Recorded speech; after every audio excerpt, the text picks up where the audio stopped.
By the light, by the light, by the light of the silvery moon, on Moonlight Bay. Oh, how many more can I sing for you before we get into the top 10 favorite and from what I believe are the best performances by some of the greatest actresses of all time? I am being absolutely serious when I say I am starting from 10 and then pillow talking all the way up to number 1. And remember, I have seen every film attainable of these artists, so every list comes from truthful and passionate accuracy.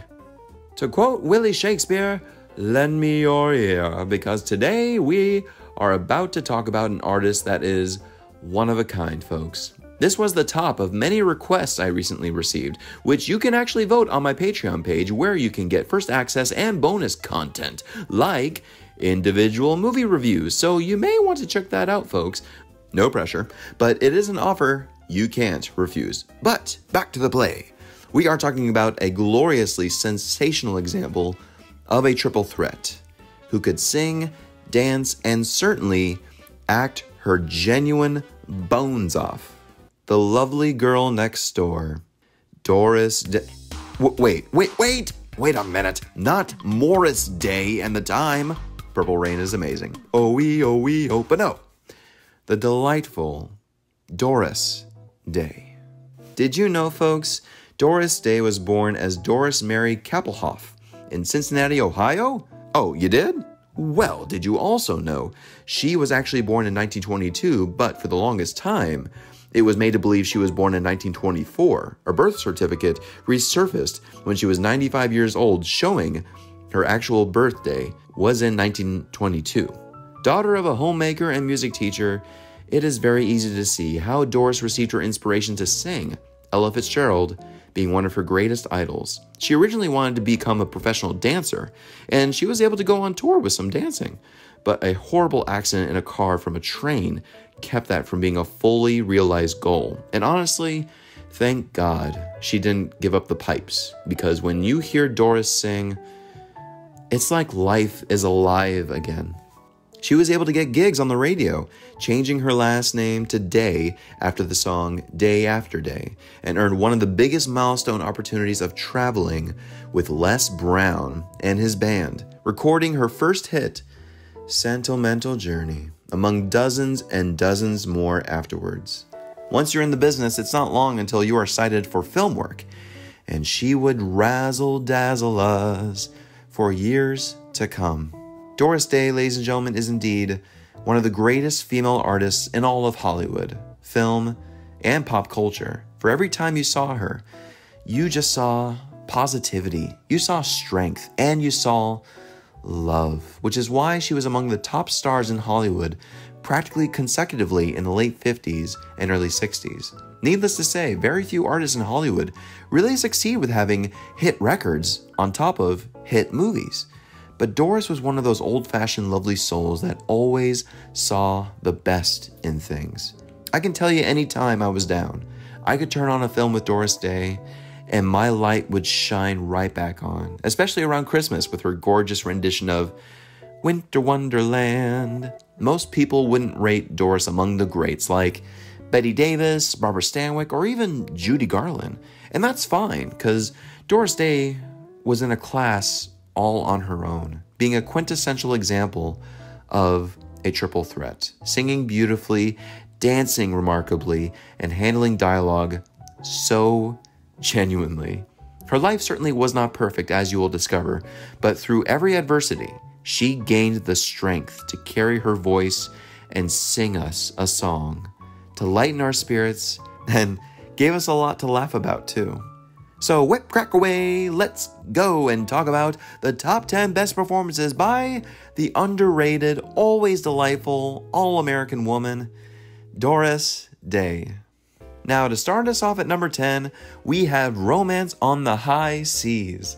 Yes, indeed, Doris's very first film ever, and one of the greatest film debuts for an artist, simply because of her charm, her youthful beauty, and of course, her gorgeous voice. According to her own biography, her own story, Doris said she attended a party with many artists, including the great Sammy Cahn, who told her she would be great for the next film he was co-writing the score and songs for. He urged her to sing Embraceable You for the crowd, which director Michael Curtiz heard in attendance. You know Michael Curtiz, the amazing director of, just little films like Mildred Pierce, The Adventures of Robin Hood, Casablanca. You get the picture?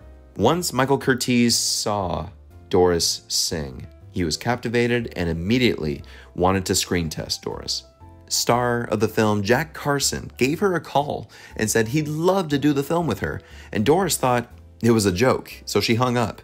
To have Jack show up at her door and say, "No, I'm serious. I really want you to be in the movie." She jumped at the chance to work with the best of the best at the time, and to this Doris day, she remains the best part of the whole damn film. They were also looking at Betty Hutton, Katherine Grayson, and potentially Judy Garland. But everyone was smitten with Doris, especially the way she sings the original Oscar-nominated song from the film. It's magic.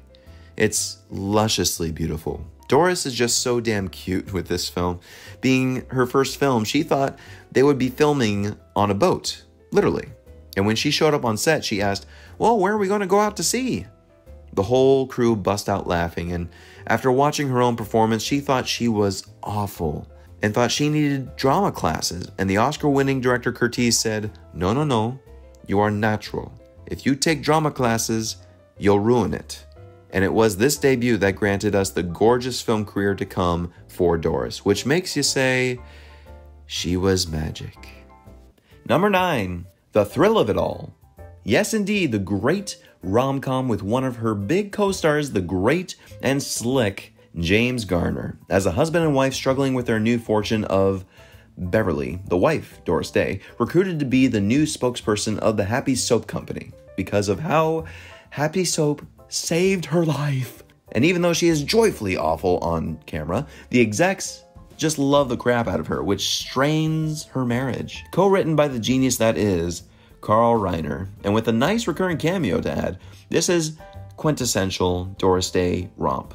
And she and James Garner have such fantastic chemistry together. The beauty about Doris is that she always had phenomenal chemistry with all her leading men, no matter who it was, and she had amazing pairings, too many to count, but I always enjoyed Garner and Day, especially here. Directed by the great Norman Jewison, there's nothing to really dislike, except maybe Doris can go over the top at times, but honestly, not really. She always has been so genuine in her deliveries, and James Garner himself said the movie was such a hit, bigger than what it should have been, because of Doris.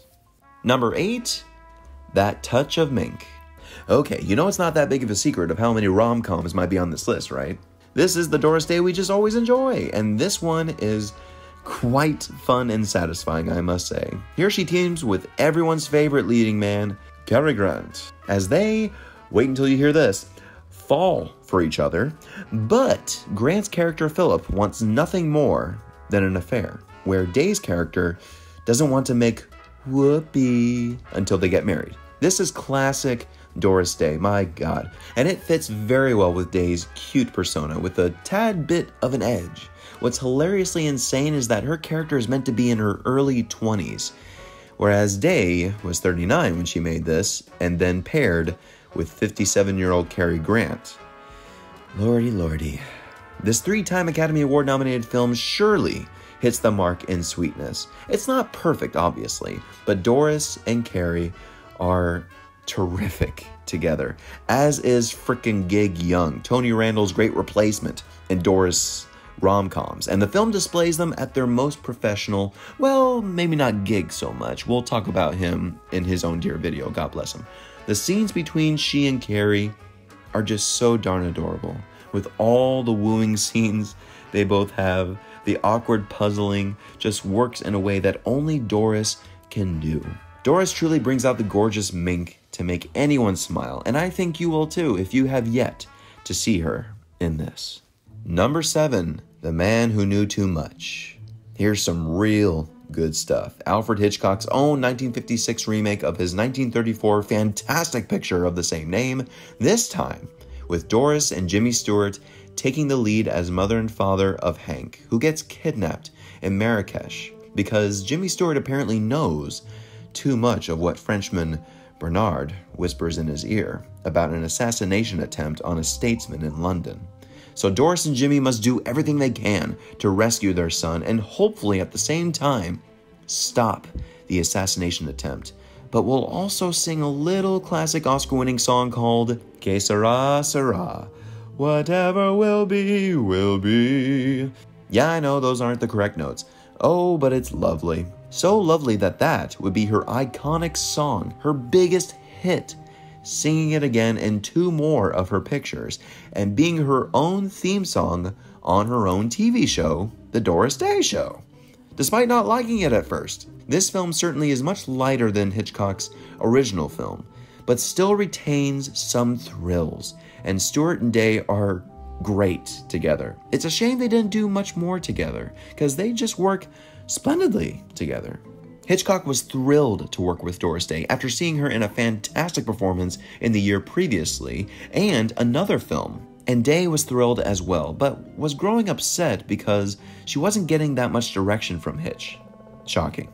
Not realizing that Hitch himself is a phenomenal director who recognizes that once you cast the roles right, you don't need to direct. It is perfect to see Doris in this role as a music-teaching mum who is endearingly straight-laced, but once she loses her child, the mother in her explodes in frantic hysteria. It's thrilling to watch. The 12-minute sequence in the Royal Albert Hall, with good old Bernard Herrmann conducting, is really some of the best sequences in film, with little to no dialogue, and the fluidity of Doris's attentiveness and body language leading up to her iconic scream during the symphony performance is so exciting.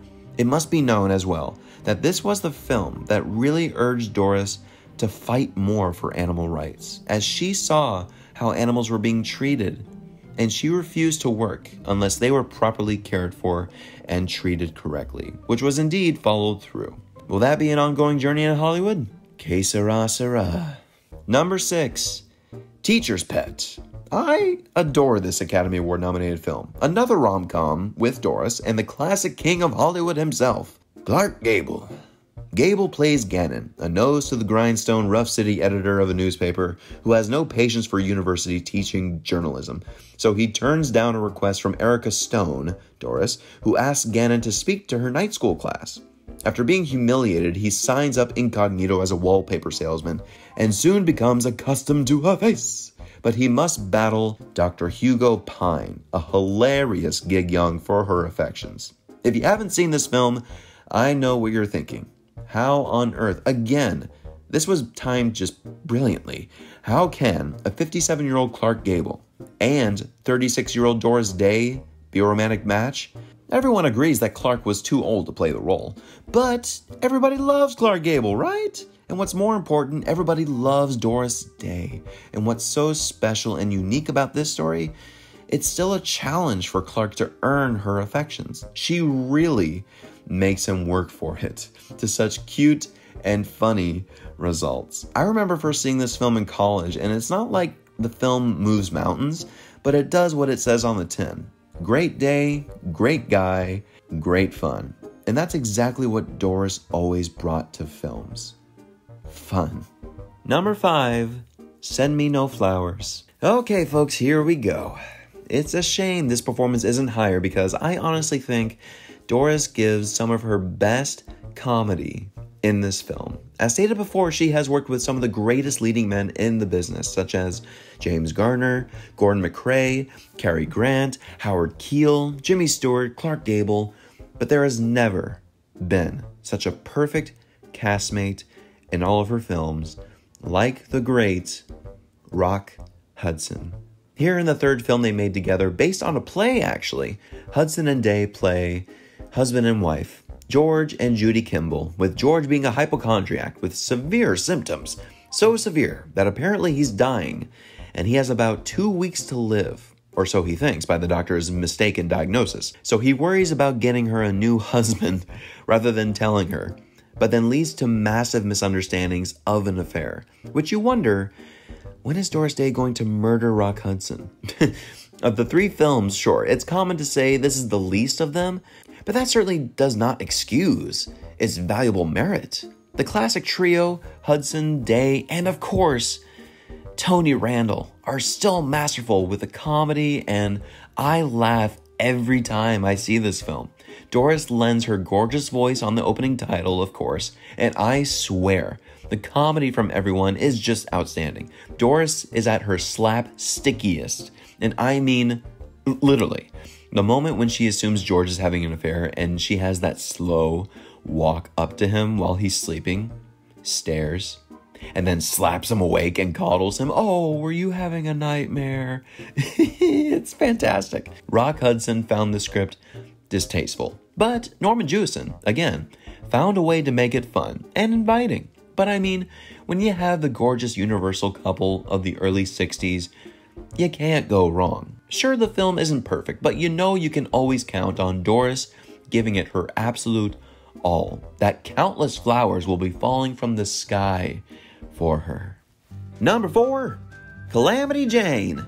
I almost wish this was much higher. I sincerely do, because Doris's performance as the wily, rootinest, tootinest sharpshooter Calamity Jane is one of the finest performances in a Western musical you will ever see. And quite honestly for me, rivals the film adaptation of Annie Get Your Gun because of how perfect Doris Day is in this. Funny enough, Annie Get Your Gun was optioned for Doris Day, but Warner Brothers couldn't get the rights, so he decided to find another frontierswoman. Why, Calamity Jane with Doris Day. That will work, and that is the genius of Jack Warner, certainly. Splendidly directed by David Butler, who would direct Doris in 6 of her musicals total. We have Doris cracking her whip with excitement and boisterous fun in Deadwood, but can see the lieutenant she likes doesn't see the real beauty in her, so she heads to Chicago to recruit a performer. But it's actually Ellen McCleary to help bring out the femininity in her to the other men, including Wild Bill Hickok, played by Annie Get Your Gun co-star Howard Keel. Doris Day has gone on to say that this was her personal favorite performance of hers in all the films she did, because Jane was just more like Doris, an exuberant tomboy who loved to sing and have fun. The chemistry between she and Keel matches terrifically with their I Can Do Without You number, and all the numbers are certainly staged excellently well, especially the Windy City is mighty pretty, but I always didn't think it was Illinois with an S. Interesting. Nominated for 3 Oscars, winning 1 for its iconic song Secret Love, which is now appreciated much more in a different light by the LGBTQ community, touching on a secret love subtextual relationship between Jane and Katie in the film. Which, of course, the way their relationship is built in this film really fits so perfectly. I mean, the real Jane took action in prostitution, so it can't be surprising if that happened in real life. Doris is so iconic as Jane here that you also can see how much of an inspiration she was to spark Pixar's very own iconic character, Jessie, from the Toy Story franchise. Number 3, Lover Come Back.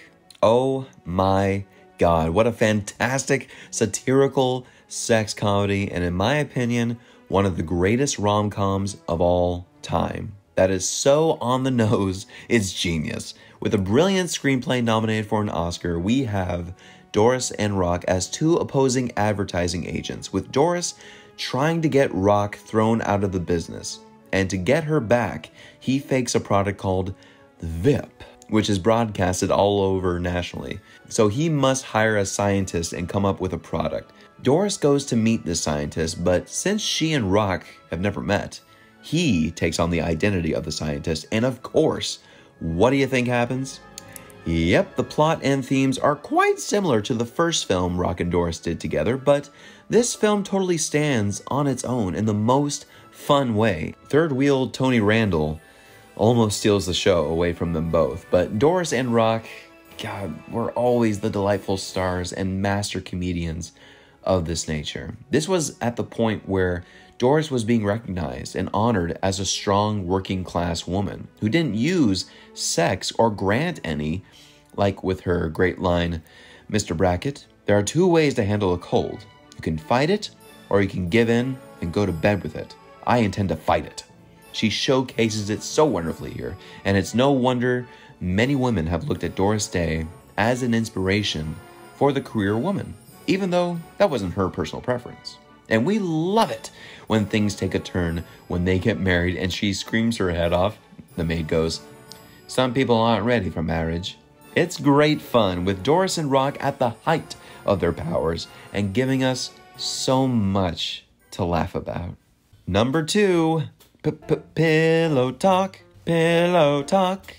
Of course, the classic, sophisticated, risque sex comedy that started it all between Day and Hudson, earning Doris Day her first and only Academy Award nomination for Best Actress, which in retrospect is still even a surprise, even to Day herself.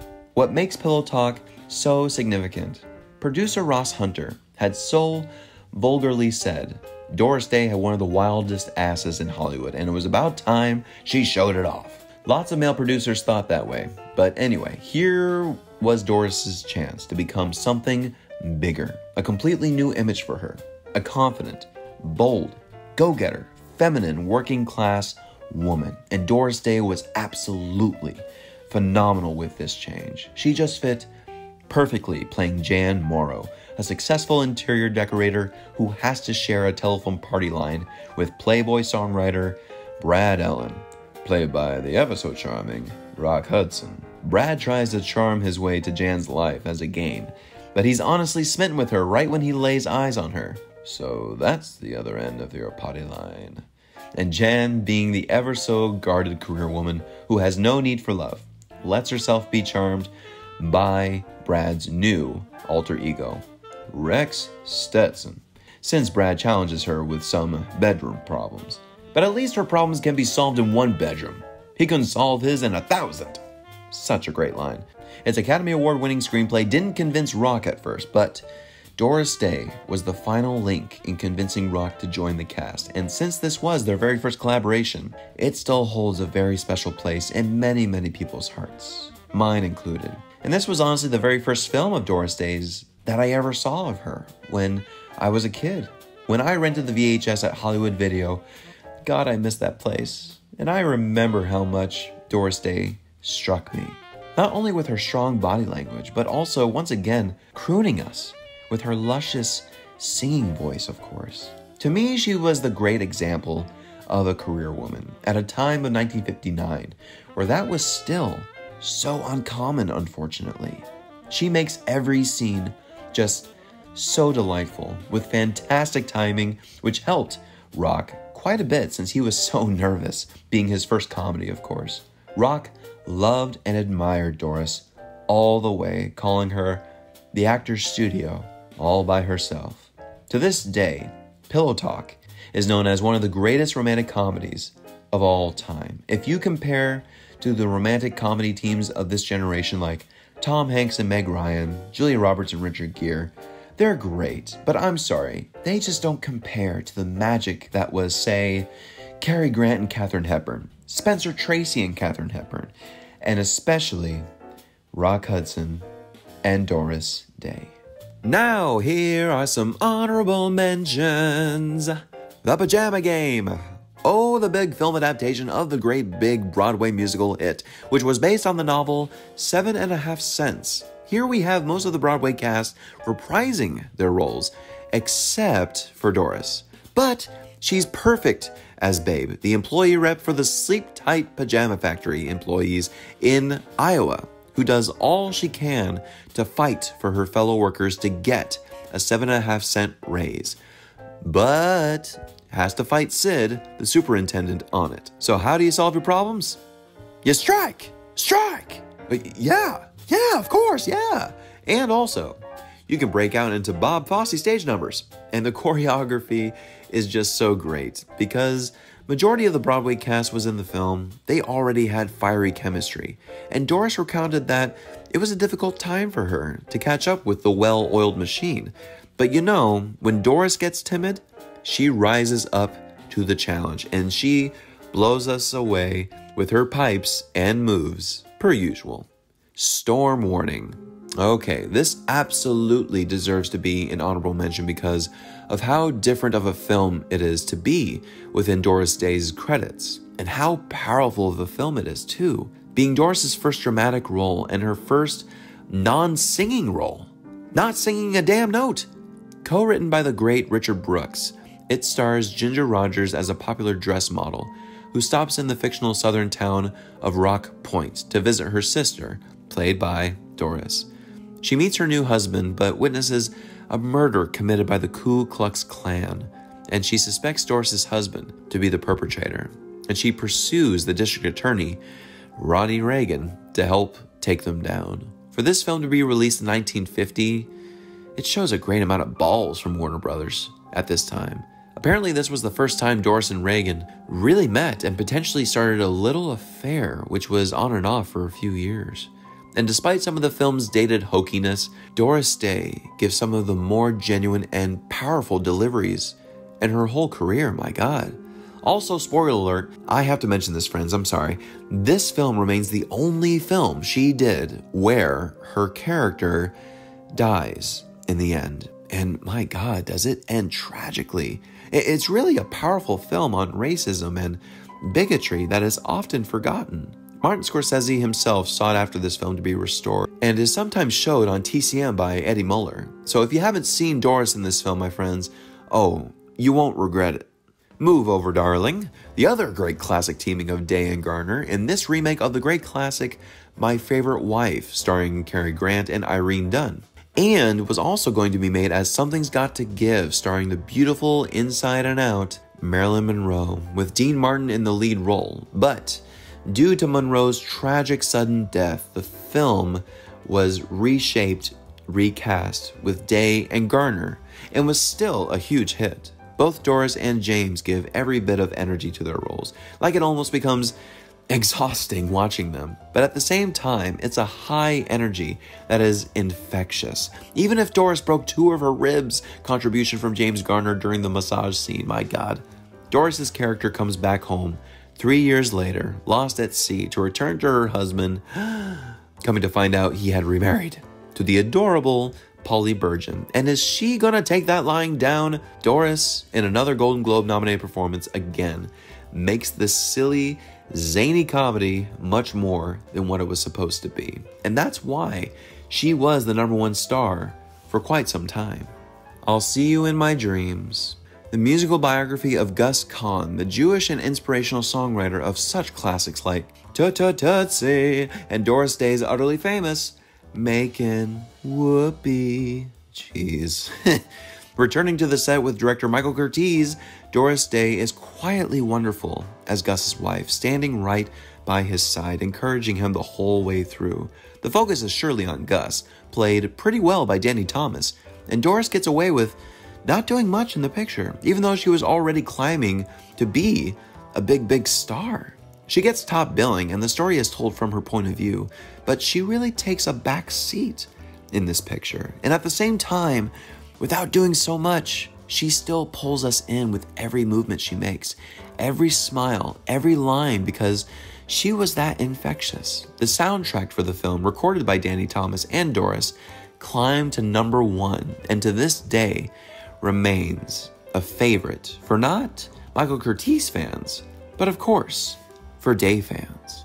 With 6, you get Egg Roll, Doris Day's very last film, one of 3 films she didn't provide a title song. You would say she went out not quite with a bang, but with a mildly dim gong, with this one as Abby, a widow with 3 sons who gets fixed up with Jake, played well by the underrated Brian Keith, who has a daughter played by a young Barbara Hershey. And things really get interesting when the children vocalize how much they can't stand each other. This was a first for CBS to produce a film under a subdivision, but a deal with Doris's husband, Farty Belcher, as James Garner called him, managed to confirm this, and the TV show for Doris so they can earn more profit. That's the way this movie became the Brady Bunch. The Brady Bunch. Yep. This film and Yours, Mine, and Ours with Henry Fonda and Lucy were quite the inspirations for that little show. The ensemble cast is quite groovy here, I must say, and even though the script is very lackluster, everyone, including Doris, give it a spark that makes it so enjoyable, which it showed at the box office. But what Doris didn't expect is, one, Marty Melcher, Doris's husband, passing away just right after production was completed, and then leaving Doris bankrupt, for Melcher embezzled all of her earnings and spent it all in bad investments. She sued Marty's business partner for $23 million to have him declare bankruptcy, and she settled for $6 million. It's such a tragic story to think Doris's last film would then turn into such a travesty, but she still took it with a smile on her face, as hard as it was, and it was among the worst things anyone could go through. But you can let your story end in tragedy or in victory, and I'm always glad when someone chooses victory. And I look back on her last film in admiration, just valuing her as a human being and remembering the greatness she truly had. Number 1, Love Me or Leave Me. Compared to all of her great musical work and drama work, there is really nothing more powerful in Doris's credits than Love Me or Leave Me, for the film combines the fantastic elements of a musical and gangster drama. She teams up with the legendary Jimmy Cagney as real-life singer Ruth Etting and gangster Marty the Gimp Snyder, respectively. And both of them are clearly at the top of their game here. Set in 1920 Chicago, Ruth wants to become a famous singer, but in the context of the film, not Ruth in real life, she still works as a taxi dancer until she is spotted by Marty and falls madly in love with her. He offers to manage her and help her climb to the top as a famous singer, and at the same time, earn her affections. But she makes it very clear that there will be no whoopee going on here. But we all know that can't last forever. As she grows and grows, she becomes more reliant on him, even though the abuse and jealousy takes even more dark turns. Can she break away from him and start living her own life and career on her own terms? I truly adore this film. This was one of thousands I experienced for the first time in my high school days on TCM. Doris and James, all of their scenes together have such fire and truth to them that you can understand why Cagney himself said Doris Day was one of the greatest female actors he's ever acted opposite with, because she followed Cagney's own philosophy on acting. She planted her feet, looked the other fellow in the eye, and told the truth. Doris is everything in this role.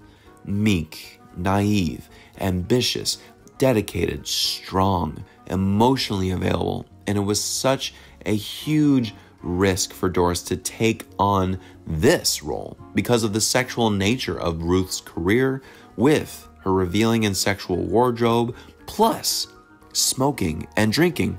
Oh my God.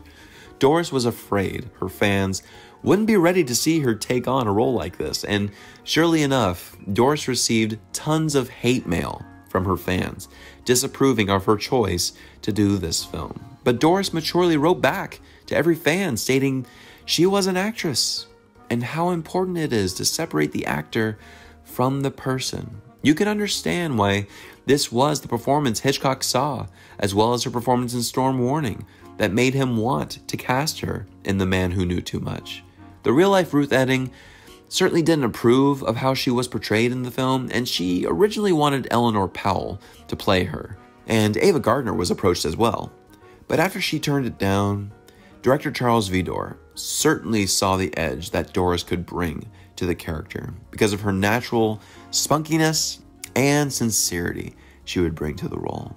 In this role, honestly guys, Doris Day's performance is on the top 100 list of the most snubbed performances for an Oscar, period. Which Cagney was so irked that only he was nominated for this film out of the film's 6 nods, and not Doris. The film ended up winning 1 Oscar for its story, but features Doris singing the classics 10 Cents a Dance, at Sundown, the title song, of course, and its nominated song, I'll Never Stop Loving You. The film was still a hit. For my money, it doesn't get any better than seeing Doris crush it with her triple threatening skills, giving us standout dancing numbers, soothing musical sequences, and high-octane drama. That's the example why Doris herself claims her performance in this film is not her favorite, but her personal best. I respect Doris Day even more for defending her actions of taking on roles like Ruth Etting and Jan Morrow to move her craft forward. Otherwise, she would always be typecast as the girl next door, which hopefully you see at least the pursuit of her illustrious career. Sure, she didn't achieve the heightened caliber of, say, Anne Bancroft, having been offered the role of Mrs. Robinson, and not the career like Angela Lansbury's, whom the role of Jessica in Murder, She Wrote was also offered to Doris Day, but turned it down. However, Doris Day was something very special. She was an artist that just loved to have fun. She loved to entertain, but more than that, she loved life. She would go on to receive the Grammy Hall of Fame Awards 3 times, and she would develop the Doris Day Pet Foundation, Doris Day Animal League, and Animal Foundation, all nonprofits focusing on animal advocacy and nurturing. It's easy for Doris Day to be forgotten on how much of an impact she made on audiences, but as we keep going back to the classics, discovering some of the greatest musicals in all of film, some of the greatest comedies in all of film, you will find Doris Day among the most inspirational and impactful every single time. Well, time to go to bed, isn't it? Now, tell me, folks, do you agree with my picks? What are your favorite performances by this all-American first-class icon? Please share in the comments below, guys. If you haven't already, please subscribe. Get on that party line. There are no problems with that. Click like, because the more likes, the better it gets. Share with all your friends, and as always, my friends, thank you so dearly for watching. And do what Doris would do. In her own words, be happy, be joyous, have the want to smile.